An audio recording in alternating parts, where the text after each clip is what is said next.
അതിലൊരു പ്രത്യേകമായ നാടൻ ഭാഷയിൽ പറഞ്ഞാൽ സരസ്വതി വിലാസം അദ്ദേഹത്തിൻ്റെ നാക്കിനുണ്ട് എന്നതാണ് എപ്പോഴും കാണാൻ കഴിയുന്നൊരു കാര്യം. അതിൽ നല്ല കരുതൽ എപ്പോഴും അദ്ദേഹം പ്രകടിപ്പിച്ച് പോന്നിട്ടുണ്ട്. എല്ലാ ഘട്ടത്തിലും മതനിരപേക്ഷ നിലപാട് ഉയർത്തിപ്പിടിക്കാൻ ശ്രദ്ധിച്ചിട്ടുമുണ്ട്. പ്രത്യേകിച്ചും ഒരു സ്വതന്ത്രമായ ഒരു വായു ശ്വസിച്ചുകൊണ്ട് മലപ്പുറത്ത് നിങ്ങൾക്ക് ജീവിക്കാൻ സാധിക്കുന്നില്ല.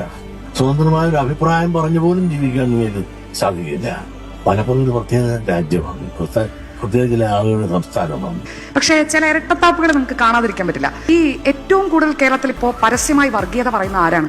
സർക്കാർ സ്വയം സംഘടിപ്പിച്ച ശബരിമലയിലെ പമ്പയിലെ അയ്യപ്പ സംഗമത്തിൽ ഈ വർഗീയത പറയുന്ന കേരളത്തിലെ ഒരു കാരണവുമില്ലാതെ കേരളത്തിൽ മനുഷ്യനെ തമ്മിൽ തല്ലിക്കാൻ പറ്റുന്നത്ര വിഷം പറയുന്ന സമുദായ നേതാവ് വന്നത് ആരുടെ കാറിലാണ്? വെള്ളാപ്പള്ളിയെ കുറിച്ച് പറയുമ്പോൾ അദ്ദേഹത്തിന്റെ നേതൃശേഷിയുടെ ഭാഗമായി വലിയ തോതിൽ എല്ലാവരും ശ്രദ്ധിക്കപ്പെടുന്ന കാര്യം അദ്ദേഹത്തിന്റെ കാര്യങ്ങൾ അവതരിപ്പിക്കാനുള്ള ശേഷിയാണ്.